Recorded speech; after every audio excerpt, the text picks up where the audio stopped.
गीता जी का दूसरा अध्याय, श्लोक संख्या 65, 66, 65 और 66। प्रसादे सर्व दुःखानां हानिरस्योपजायते प्रसन्न चेतसो ह्याशु बुद्धिः पर्यवतिष्ठते। नास्ति बुद्धिरयुक्तस्य न चायुक्तस्य भावना न चाभावयतः शांतिर् अशांतस्य कुतः सुखम। इसका हिंदी अर्थ, अंतःकरण की प्रसन्नता प्राप्त होने पर इसके संपूर्ण दुखों का अभाव हो जाता है और उस प्रसन्न चित्त वाले कर्मयोगी की बुद्धि शीघ्र ही सब ओर से हटकर एक परमात्मा में ही भली भांति स्थिर हो जाती है। न जीते हुए मन और इंद्रियों वाले पुरुष में निश्चयात्मिका बुद्धि नहीं होती और उस अयुक्त मनुष्य के अंतःकरण में भावना भी नहीं होती तथा भावनाहीन मनुष्य को शांति नहीं मिलती, और शांति रहित मनुष्य को सुख कैसे मिल सकता है।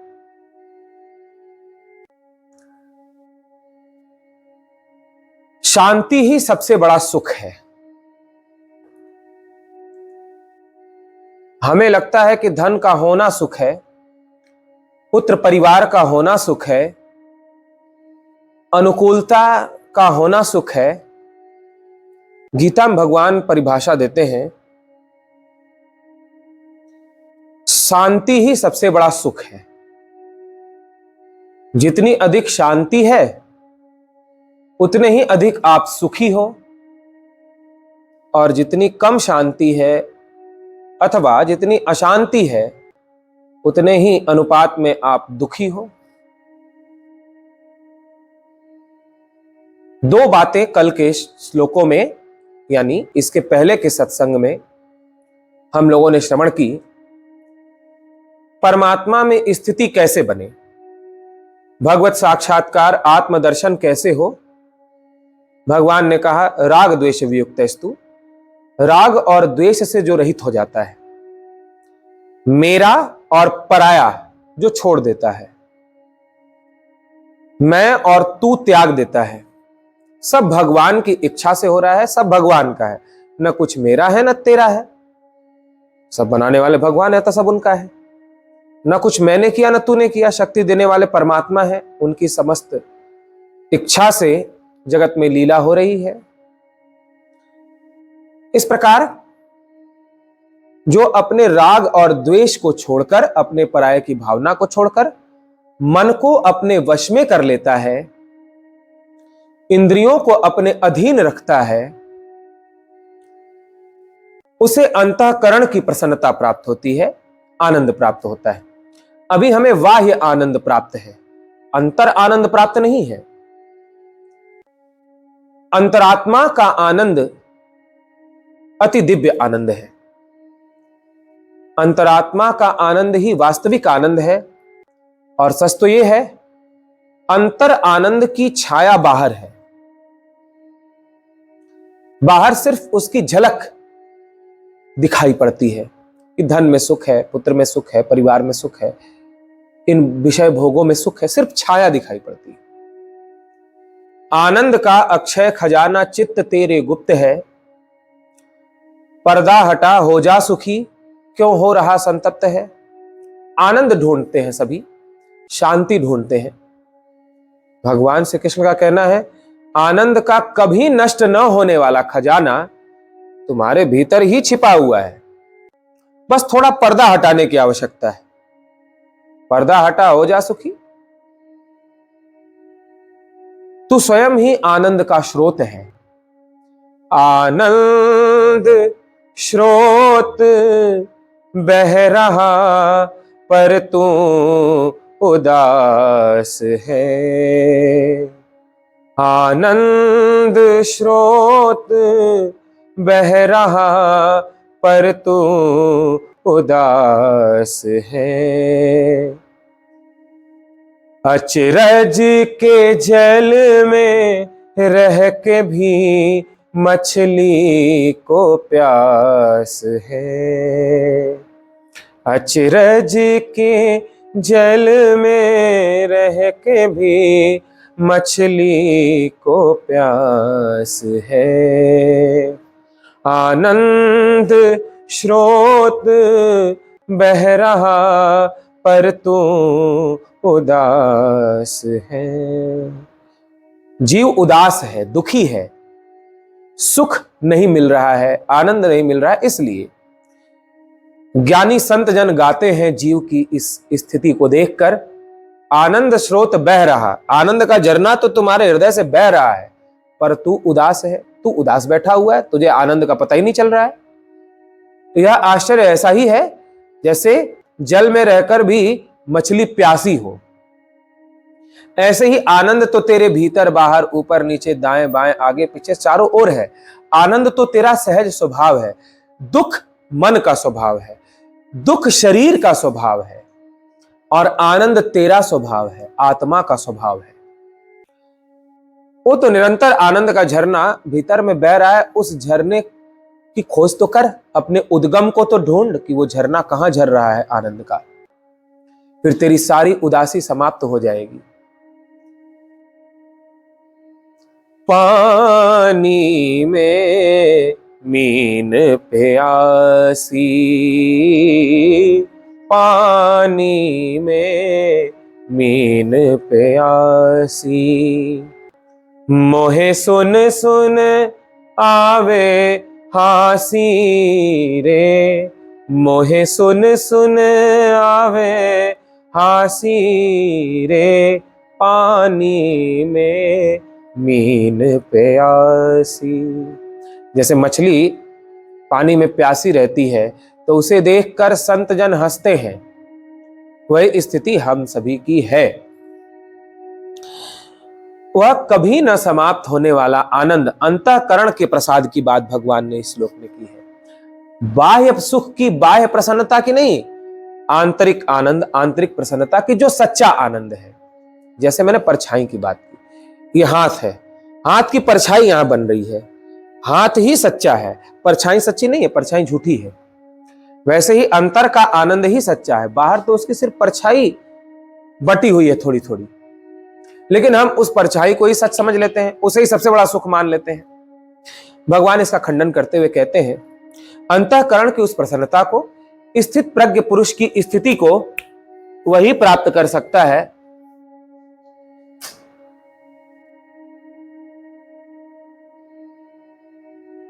पानी टपक रहा है। स्थित प्रज्ञ पुरुष की स्थिति को वही प्राप्त कर सकता है जो अपने इंद्रियों को वश में कर लेता है, राग द्वेष से रहित हो गया है, इंद्रियों को जिसने अपने अधीन कर लिया है, वश में कर लिया है। ये दो शर्तें जो पूरा कर सकता है वही आंतरिक आनंद की अनुभूति कर पाता है। जब तक राग और द्वेष समाप्त न हो, जब तक अंतःकरण मन इंद्रियां वश में न हो, तब तक जिस आनंद की बात करते हैं भगवान गीता में, वह आंतरिक आनंद अनुभव में नहीं आता। अच्छा, उस आंतरिक आनंद को पाने के बाद क्या होता है? भगवान कहते हैं, प्रसादे सर्व दुखा नाम हानि रस्योपजायते। आंतरिक आनंद प्राप्त करते ही समस्त दुखों की हानि हो जाती है, सारे दुख सदा के लिए मिट जाते हैं। बाहर से प्राप्त होने वाला ऐसा कोई सुख नहीं है जो दुख में न बदलता हो। बाहर से मिलने वाला हर सुख दुख में बदलता ही है। दुख सदा के लिए नहीं मिटता। सुख, बाहर का सुख दुख को थोड़े समय के लिए मिटा देता है, सदा के लिए नहीं मिटाता। लेकिन आंतरिक सुख मिल जाए तो सदा के लिए सारे दुख मिट जाते हैं, किसी भी तरह का दुख नहीं रह जाता, दुख का नाम भी नहीं रह जाता। उसका फल बताते हैं भगवान कि आंतरिक आनंद के प्राप्त होने पर संपूर्ण दुखों का अभाव हो जाता है और उस प्रसन्न चित्त वाले कर्मयोगी की बुद्धि शीघ्र ही सब ओर से हटकर एक परमात्मा में ही स्थिर हो जाती है। अर्थात उसे वह प्रेम, उसे वह आनंद प्राप्त होता है जिस आनंद के कारण वह निरंतर परमात्मा का ही चिंतन करता रहता है। एक ईश्वर के अतिरिक्त उसकी बुद्धि में कोई और नहीं रह जाता। लेकिन जब तक प्रेम प्राप्त न हो तब तक परमात्मा में बुद्धि स्थिर नहीं होती।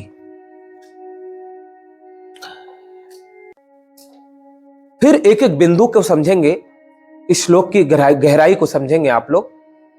क्रम देखिए। सबसे पहले भगवान ने बताया राग और द्वेष इन दो को त्यागेगा, अपने अंतःकरण को जीत लेगा, इंद्रियों को अपने अधीन कर लेगा।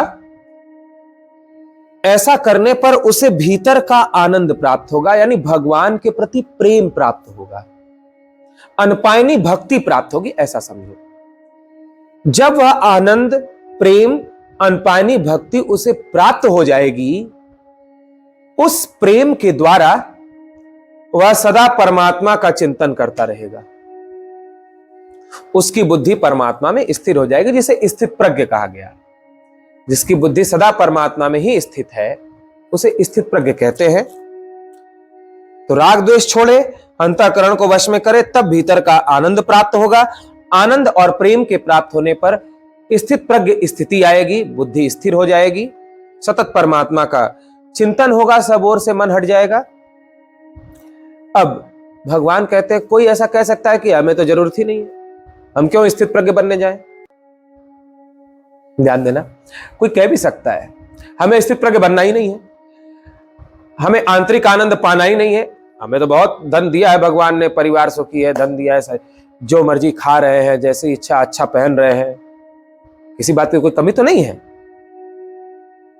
हमें आंतरिक आनंद नहीं चाहिए, हमें स्थित प्रज्ञ नहीं बनना है, हमें आत्मा को नहीं जानना है, हमें भगवत दर्शन नहीं करना है, हमें इस रास्ते पर नहीं चलना है जो रास्ता भगवान बता रहे हैं कि राग द्वेष छोड़ो, अंतःकरण को, इंद्रियों को जीतो, भीतर के प्रेम को, भक्ति को, आनंद को प्राप्त करो। हमें क्यों राग द्वेष छोड़ना? हम नहीं छोड़ेंगे राग द्वेष, हम नहीं छोड़ेंगे अपना पराया, हम जैसे जी रहे हैं वैसे ठीक जी रहे हैं, ऐसा कह सकते हैं। तो भगवान ऐसे लोगों के लिए आगे के श्लोक में कहते हैं, न जीते हुए मन और इंद्रियों वाले पुरुषों में निश्चयात्मिका बुद्धि नहीं होती। जो अपने मन को नहीं जीतता, जो अपनी बुद्धि को नहीं जीतता, उसकी बुद्धि अस्थिर रहती है, कभी इधर कभी उधर भटकती रहती है। और उस अयुक्त मनुष्य के अंतःकरण में भावना भी नहीं होती, उसके भीतर कोई प्रेम भी नहीं होता भगवान के प्रति कि सब रूप भगवान के हैं, या भगवान ने हमको सब कुछ प्रदान किया है तो हम भगवान की सेवा करें, या यह भी भावना नहीं रहती कि हम आत्मा को, स्वयं को, या भीतर के आनंद को जाने पहचाने। शांति नहीं मिलती और शांति रहित मनुष्य को सुख नहीं मिलता। जब तक उसे भीतर का आनंद नहीं मिलेगा तब तक शांति नहीं मिलेगी। सुख होगा लेकिन शांति नहीं होगी। सुख हो जाएगा बाहर से लेकिन शांति नहीं होगी। शांति तो जब तक भीतर का आनंद प्रकट ना हो तब तक नहीं मिलती। फिर से क्रम को समझेंगे इन श्लोकों के। भगवान कहते हैं सबसे बड़ा सुख है शांति,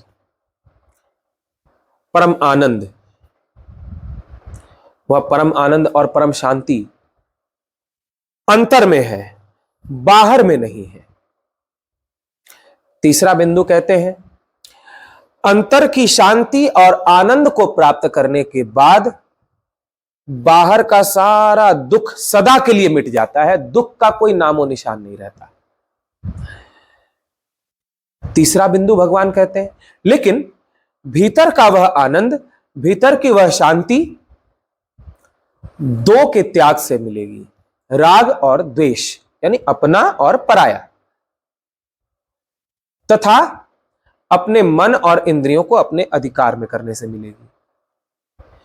इस मार्ग पर जो चलता है, इस प्रकार जो अध्यात्म पथ पर गमन करता है, उसी ने अपने मनुष्य जीवन की कीमत समझी, उसी ने अपने मनुष्य जीवन का मूल्य समझा, ऐसा माना जाएगा। नहीं तो घोड़े गधे के मरने जीने में और आपके मरने जीने में कोई अंतर नहीं रहता है।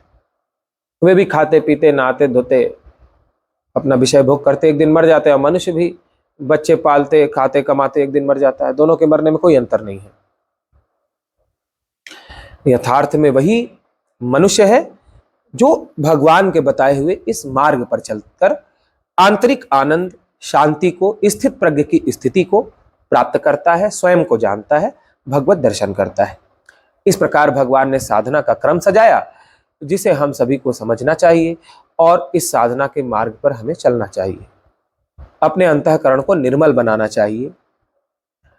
नित्य हमारे जीवन में नवीनता होनी चाहिए। कल के साथ कल को भूल जाओ, वर्तमान के साथ एक नया जीवन शुरू करो। भूत का विचार बहुत न करो, भविष्य की कल्पना बहुत मत करो। जहां हो पूरी तरह वहीं रहो। कल जिसके साथ जो विवाद हुआ, कल जो तुम्हारे पास दुख आए, जो बातें हुई, सुबह के साथ एक नए जीवन की शुरुआत करते हुए